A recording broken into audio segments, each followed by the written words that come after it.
Amen. Que l'on ouvre les portes. Let the doors be open.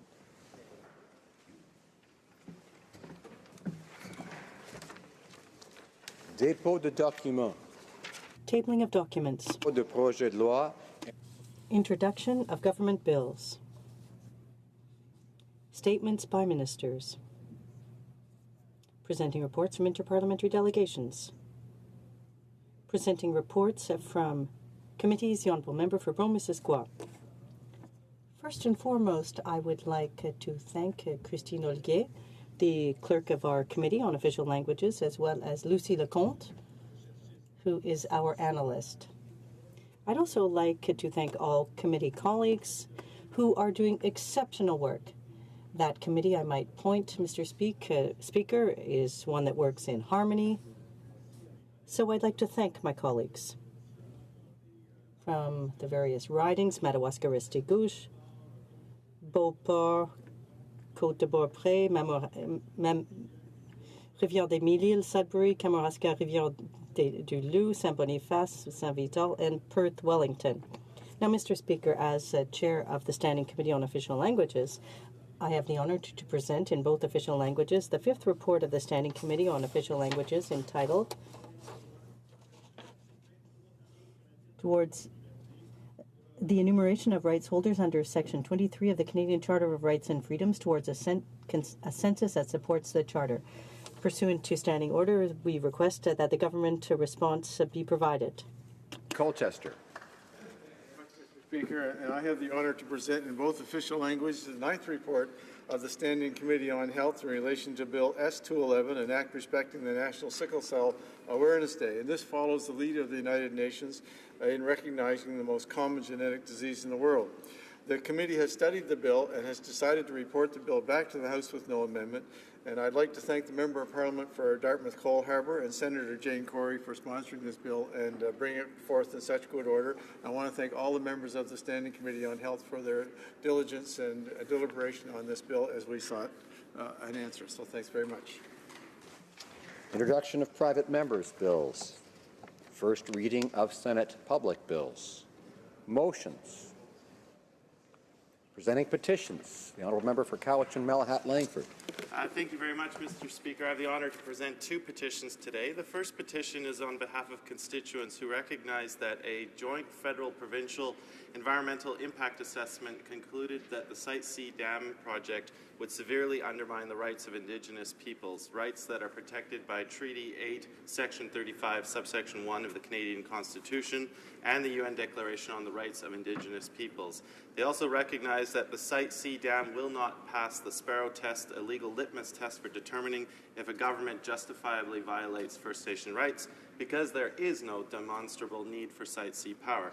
Therefore, the undersigned residents of Canada call upon the Government of Canada to suspend all federal Site C project approvals and issuance of any further.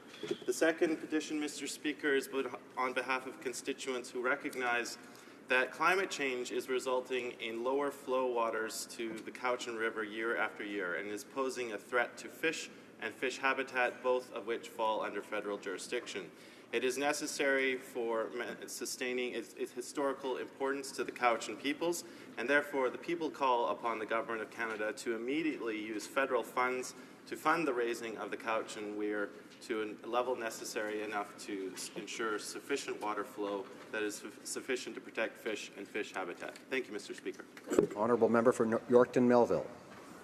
Mr. Speaker, I'm standing this morning presenting a petition in regards to the Canadian Firearms Advisory Committee, which was created to ensure that the views of Canadians be heard when changes are considered to firearm policies in Canada, laws, regulations, and that the committee, including firearm experts and representatives of the gun industry in Canada, advise the Minister of Public Health and Public Safety and Emergency Preparedness, of those views when considering these items. The majority of the new members on this committee, announced on March 3rd, have either publicly stated that they are in favour of stricter gun control or are in fact members of the Coalition for Gun Control. Only two members of this committee actually own a firearm or have a firearms background. Law-abiding target shooters, hunters, trappers, farmers and collectors are calling on this government to increase representation on the Canadian Firearms Advisory Committee. Thank you, Mr. Speaker. Honourable Member for Saanich Gulf Islands. Thank you, Mr. Speaker. It's an honor to rise today to present two petitions. The first is from residents throughout my riding, and this is on an issue that is, I think, well supported in the House. The government has announced a national housing strategy, but this petition calls for the National Affordable Housing Program to be put in place along the lines of the resolution passed by the Federation of Canadian Municipalities, and looking for reforming the tax system to increase the benefits to developers in building purpose-built rental housing. The second petition, Mr. Speaker, is to an issue that continues to concern Canadians about both our domestic agricultural production and global, and that's the issue of allowing farmers to do what they've done for thousands of years since the beginning of agriculture, the right to save their own seeds. So petitioners, again, throughout my riding, and also a number of signatories from Thunder Bay, call for international aid policies to support small family farmers and to ensure that Canadian policies and programs are developed in consultation with small family farmers to help protect the right of those in the developing world to preserve, use, and freely exchange seeds. Thank you, Mr. Speaker. Presenting petitions, présentation de pétitions. Questions on the order paper. The Honourable Parliamentary Secretary to the Government House Leader. Yes, Mr. Speaker, I would ask that all questions be allowed to stand at this time, please. Agreed.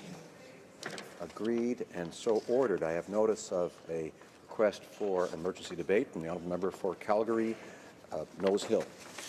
Thank you, Mr. Speaker. I'm seeking leave for adjournment of the House for the purpose of discussing an important matter requiring urgent consideration pursuant to Standing Order 52.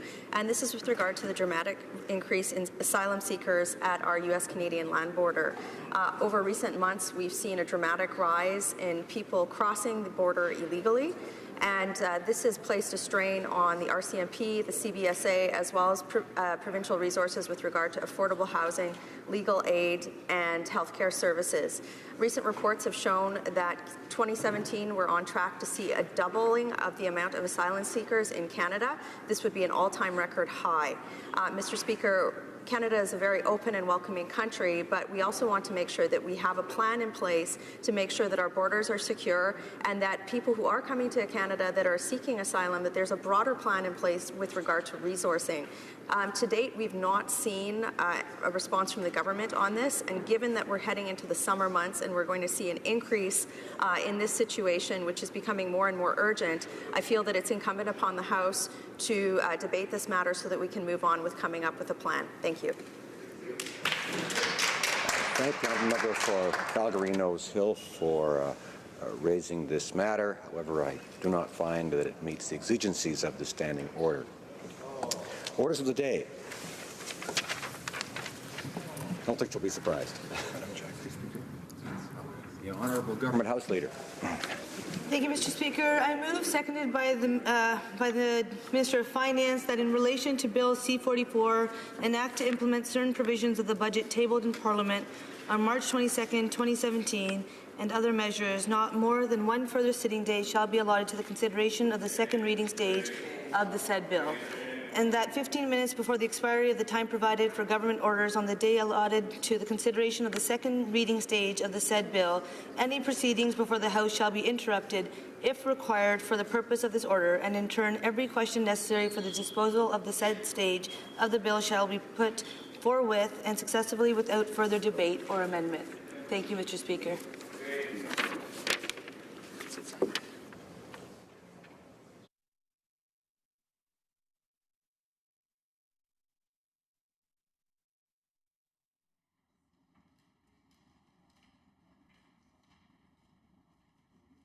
Moved by Ms. Jagger, seconded by Mr. Morneau, that in relation to Bill C-44, an act to implement certain provisions of the budget tabled in Parliament on March 22, 2017, and other measures, not more than one further sitting day shall be allotted to the consideration of the second reading stage of the said bill, and that 15 minutes before the expiry of the time provided for government orders on the day allotted to the consideration of the second reading stage of the said bill, any proceedings before the House shall be interrupted if required for the purpose of this order, and in turn every question necessary for the disposal of the said stage of the bill shall be put forthwith and successively without further debate or amendment.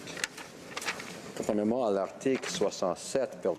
Pursuant to standing order, there will now be a 30-minute question and comment period. I would invite members who wish to ask a question to rise so that the Speaker has an idea as to the number of members who wish to participate in this question period.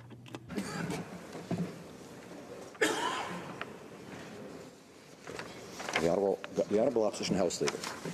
Thank you, Mr. Speaker. Well, here we go again with another important debate being shut down. Members of Parliament who should be speaking on behalf of their constituents are being silenced by the Liberals, and it's extremely frustrating, but it's also wrong.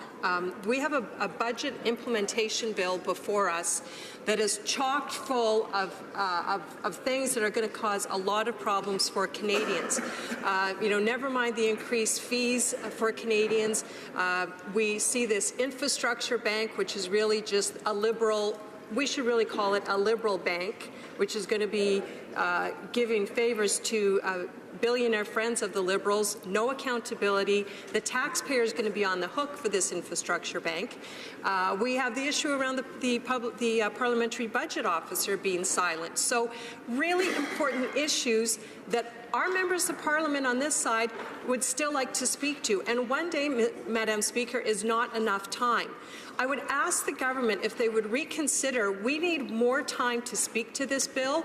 The debate should not be shut down. And it really begs the question, where is the openness? Where is the willingness to work together with opposition parties that the Liberals promised? Because we're not seeing it at all. The Honourable Minister of Finance. Thank you, Madam Speaker, and I'd like to thank the honourable member for her question. We do know that this bill has already had 39 members speak up to give their point of view.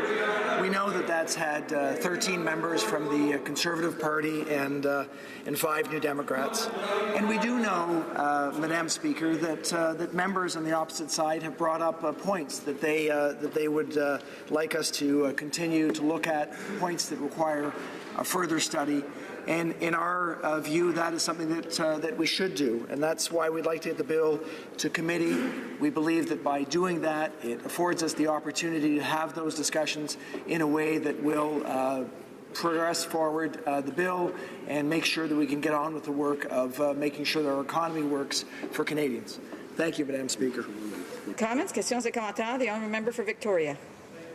Well, I think I have the numbers straight, Madam Speaker. This is an omnibus bill which consists of over 300 pages. This is a bill for which we've had 3 days of debate, the government will say. However, they won't tell you that one of those days was a Wednesday, where, of course, we don't begin until later in the afternoon, and one was a Friday, where we had a grand total of 1 hour and 15 minutes of debate. This is the budget implementation bill, Madam Speaker. My honourable friend from the Conservatives has already pointed out issues like the Parliamentary Budget Officer, Infrastructure Bank and others are at issue, but so are a myriad of other issues, many of which have nothing to do with the budget. So, Madam Speaker, through you, I wonder if the government could reconsider and allow us as the opposition to do our job for Canadians. The Honourable Minister of Finance. Thank you, Madam Speaker. And again, to the member opposite, I appreciate and understand his comment. And I would say that we have had 39 members in this House already speak about this bill. And we do recognize that there's an important opportunity for us to continue discussions. So if we can get this bill to committee, we know that, as mentioned, there are very important things that we're trying to achieve through this budget bill, which will make a real difference for our economy. Moving forward on this will be important for Canadians. We're already seeing the impact of Budget 2016 on our economy, positive impacts on employment, positive impacts on our economy broadly, and we want to continue to move forward with our plan to make a real difference. That's why we recognize there's been debate already. We believe moving this bill to committee is the right thing to do at this stage so that we can hear further discussions and make sure we get this done in a way that is positive for Canadians. Thank you. Questions and comments. Questions et commentaires. The honourable member for South Surrey White Rock. you very much, Madam Speaker. And I too would like to raise my concerns in terms of the limited time that we have to discuss this bill. It is 300 pages. There are some significant issues here, as we've heard, about the Parliamentary Budget Officer, the Infrastructure Bank, and a myriad of other issues that need to be brought up. To suggest that only 39 members have spoken to this bill is absolutely outrageous to think that that is enough. There's 338 members in this House representing the ridings across this country, and it is incumbent upon each and every one of us to represent our constituents in a way that is relevant, that is transparent, and that holds this government to account. And clearly, by shutting down debate on over 300 pages of this bill is absolutely unbelievable. And I think that Canadians deserve better than that. And I would like to ask the Minister to, again, please reconsider that, shutting down debate, because there are many Canadians that would really like to understand the contents of this bill and the implications, because they are implications on each and every Canadian across this country. It's going to affect Canadians and their families, and we've seen a lot of the money is not until it's back-ended, things are not flowing, infrastructure's not flowing, and I really would like the Minister to address this. The Honourable Minister of Finance. Madam Speaker, again, thank you, and thank the honourable member for her comments. I recognize that that it's important that we hear from our members in this House. We have had some discussion already. We have had some comments about things that require a further study. We believe that sending this bill to committee is the way for us to get at those discussions. I will say that in this budget bill, the measures in this bill are entirely related to our budget. They're really focused on how we can make an important difference for Canadians. We believe that moving forward to get this bill to committee will allow us to get to that work. We know that the things that we've done already in our term of office have started to have a real impact. We know that Canadians are impatient to see that continued positive impact on themselves and their families. The kind of things that we're already seeing in terms of the positive impacts on employment, which of course are critically important, and the positive outcome in terms of what we're seeing in our economic growth possibilities. So we know that 39 members have already spoken about this. We know that moving this to committee will allow us to consider the issues that have been brought up in a way that's constructive, and we're anxious to get to that because we want to work on behalf of Canadians. Thank you, Madam Speaker. Questions and comments. L'honorable député de Hochelaga. The Honourable Member for Hochelaga. Thank you, Madam Speaker. I would hope that the Minister of Finance is good at math, so I will simply say that 39 members is 10% of the number of members sitting in this House. So I'd like to ask him, now I know that he wasn't here in the past Parliament, but if he had been there, what would his reaction have been to the Harper government that did exactly the same thing that he's doing here today, limiting debate on the budget implementation bill? It's a 300-page bill. It changes some 30 pieces of Canadian legislation. How would he have reacted to the Harper government? The Honourable Minister of Finance. Thank you, Madam Speaker. I'd also like to thank the member for her question. I know that it's very important to have an opportunity to consider budgetary measures, and I know at the same time that we've already had 39 speakers, as the member pointed out.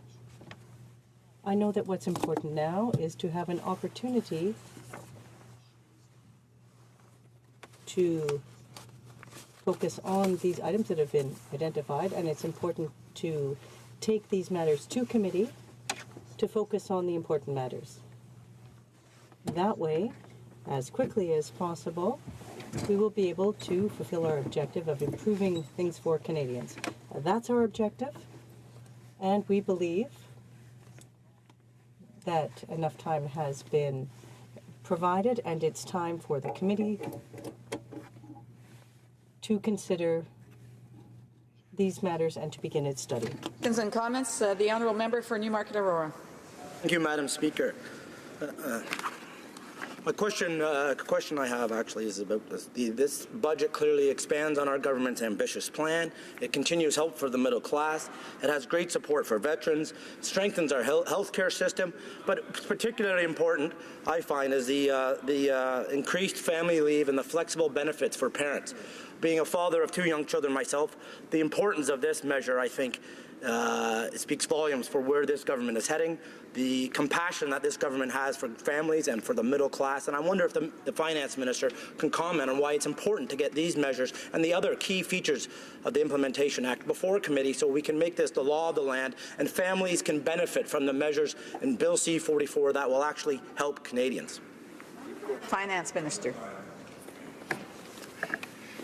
Well, I'd like to thank the member for his question, Madam Speaker, and speak to the comments that he made. In the first instance, of course, there's an important role for the government to be empathetic to families and to recognize different family situations. But I'd like to also take this from an economic perspective. We see in our country that one of the greatest challenges that we have is demographic change. We know that demographic change means that we will have challenges in terms of the percentage of the workforce that's actually working, creating the opportunity for our economy to be successful. And we know that as a result of that, we need to think about how we get a higher level of workforce participation out for segments of the population that may not be as engaged in the workforce.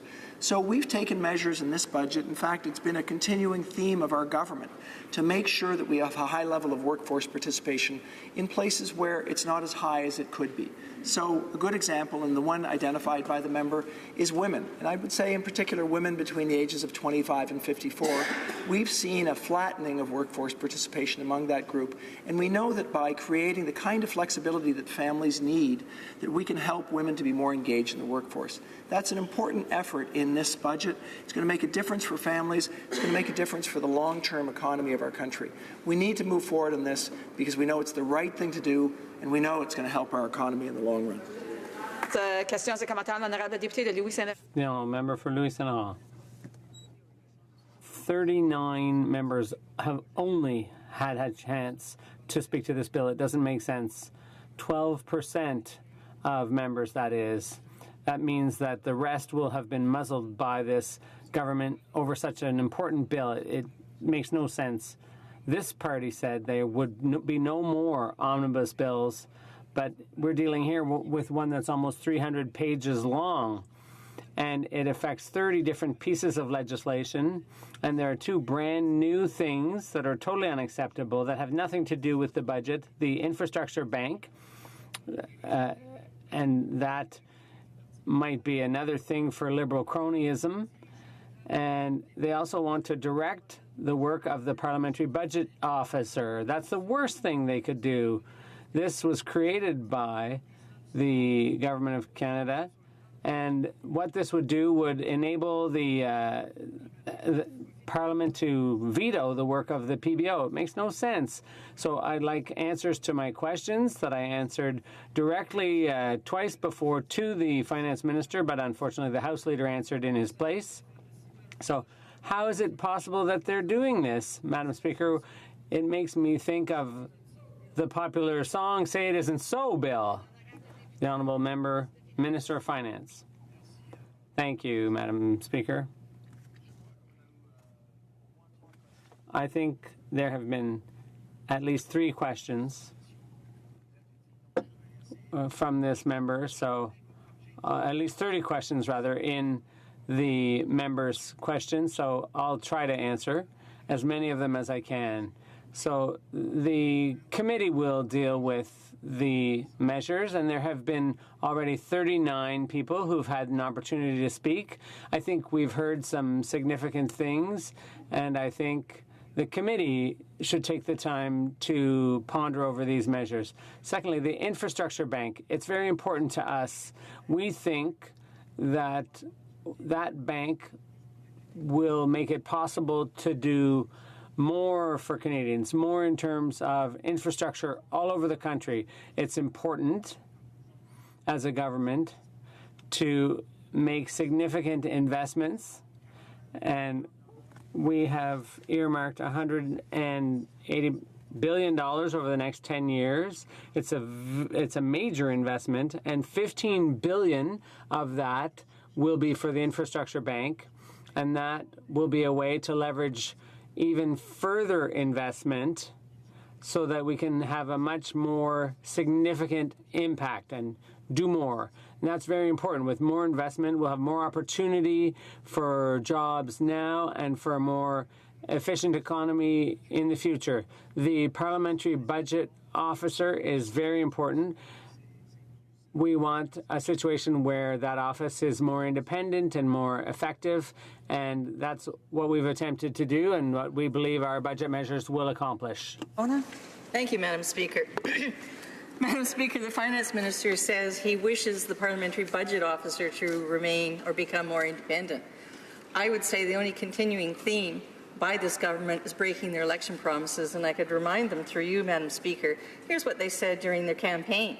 We will not interfere with the work of government watchdogs. We will ensure that all the officers are properly funded and accountable only to Parliament, not the government of the day. We will ensure that the PBO is truly independent, properly funded, and answerable only and directly to Parliament. Well, Madam Speaker, in these 30 bills amended in this budget bill, this budget implementation bill, is shackling of the Parliamentary Budget Officer. And Madam Speaker, through you, can we remind this government that it is not just the opposition whose job it is to hold the government accountable in spending. Every elected member is responsible for holding the government accountable, and it was agreed in our committee some years back where the Liberals supported making the Parliamentary Budget Officer reportable to Parliament, that that was a key measure to enable us to hold the government of the day accountable. Madam Speaker, through you, why is the government deciding now to break its word in its election promise, and why is it shackling the Parliamentary Budget Officer? The Honourable Minister of Finance. Well, thank you, Madam Speaker, and I'd like to thank the member for her comments and questions.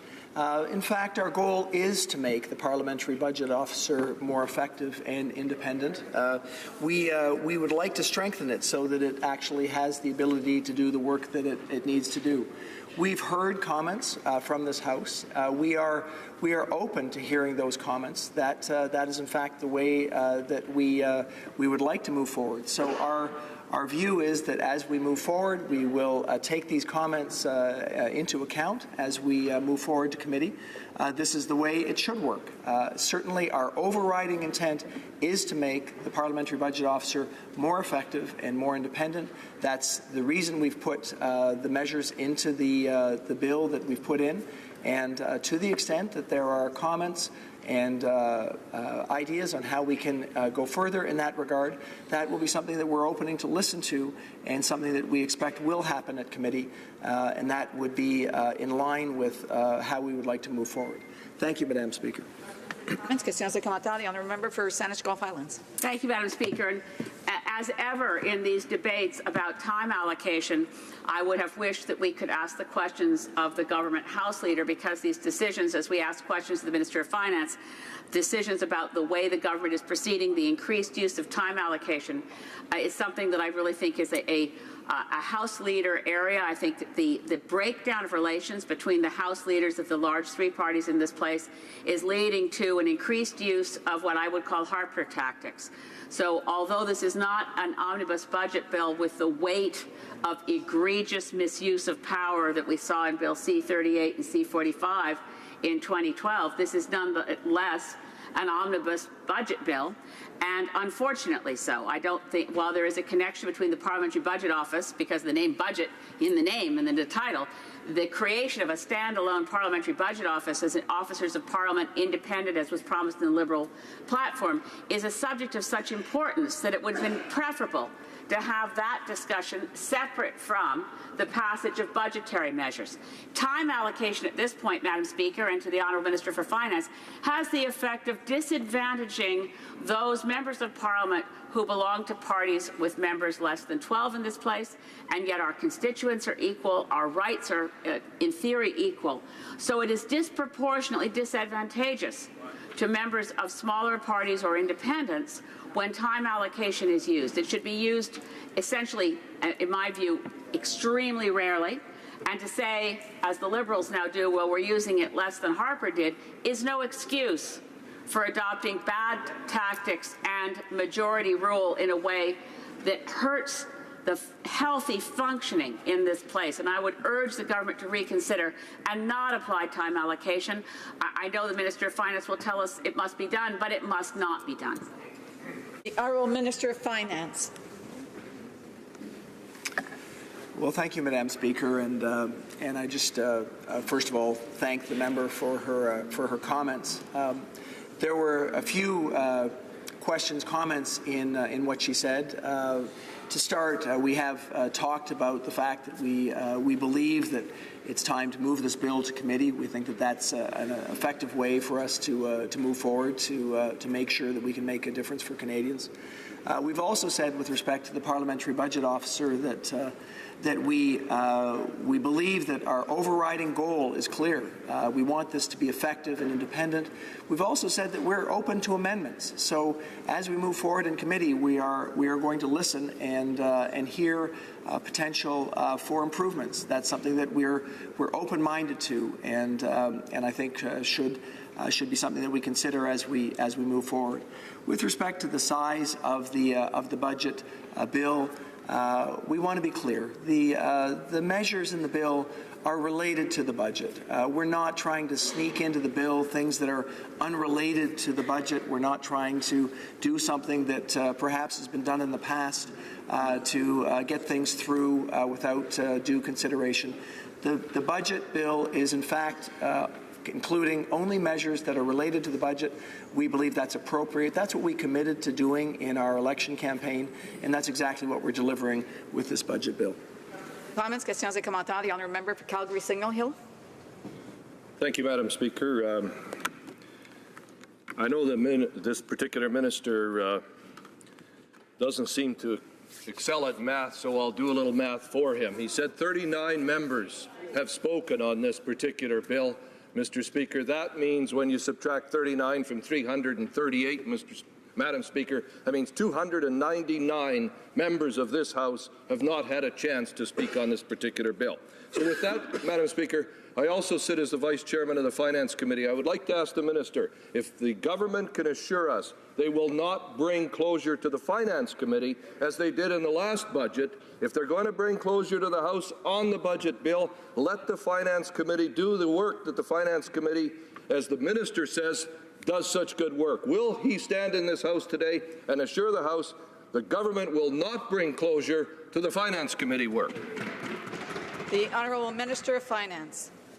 Well, thank you, Madam Speaker, and to the honourable member, I would happily, if he would so choose, at the time of his choosing, go into a math competition with him, if that's in fact what he's challenging me on.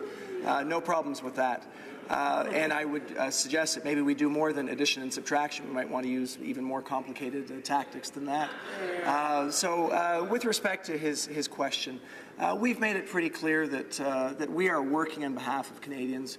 We know that it's important that we have the opportunity for members in this House to speak on behalf of their point of view.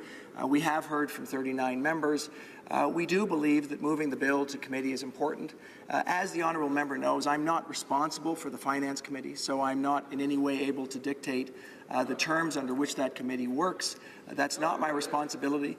What I can say is that we respect the importance of the Finance Committee. We know that, in particular, as I've mentioned, with respect to the Parliamentary Budget Officer, that there have been some comments. I've said clearly that we are open to amendments.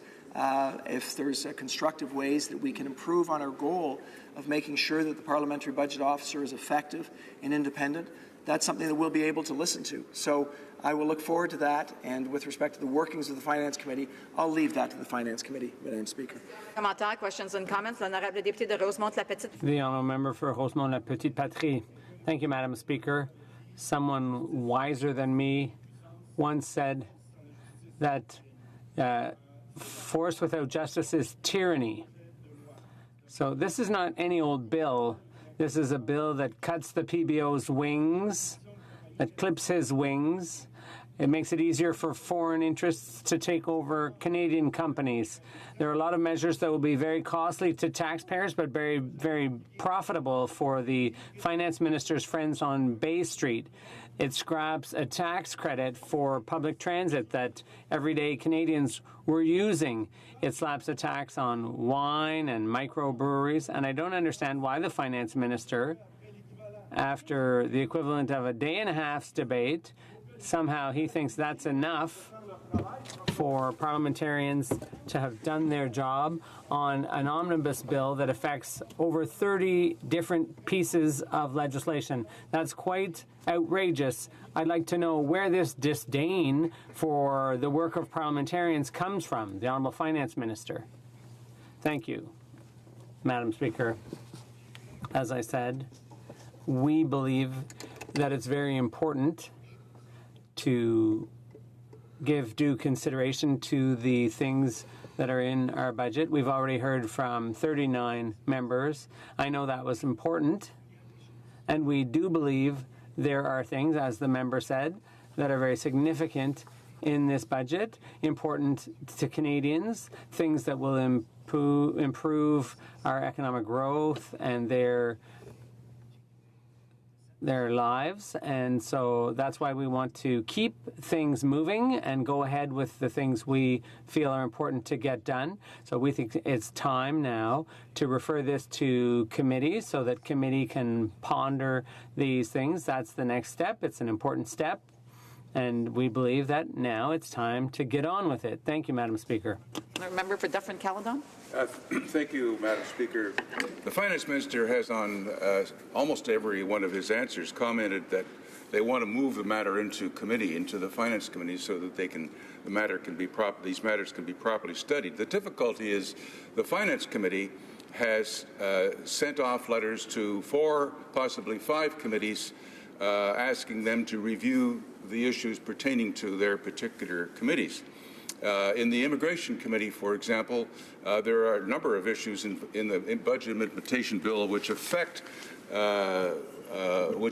immigration, and the Immigration Committee, through the majority of the Liberal voters, have said, no, we don't want to study it. And so the matter is not going to be studied in the Immigration Committee, and I don't believe it's going to be studied in the Finance Committee.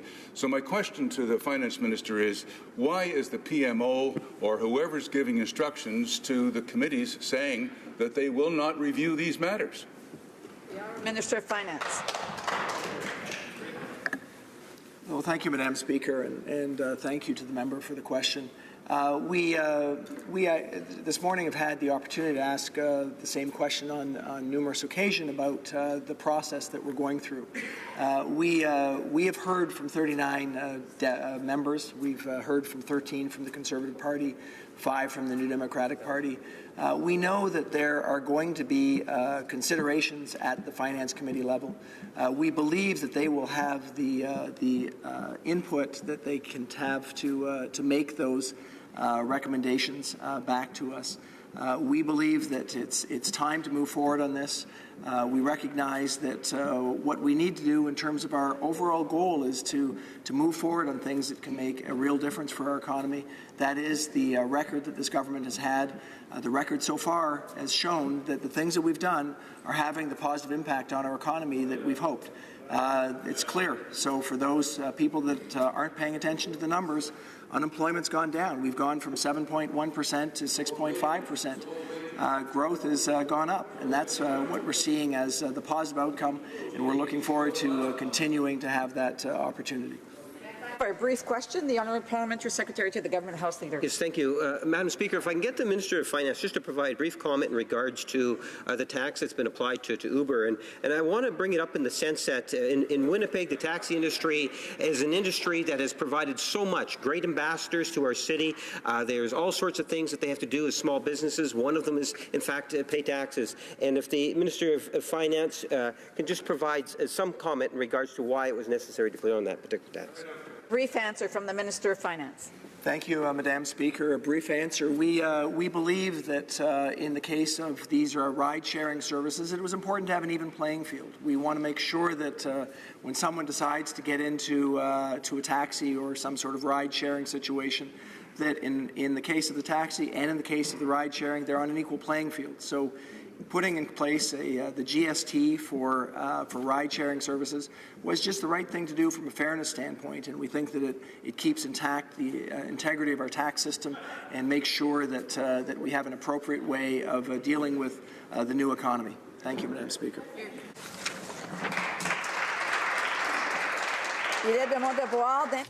It is my duty to interrupt deliberations and to put the question.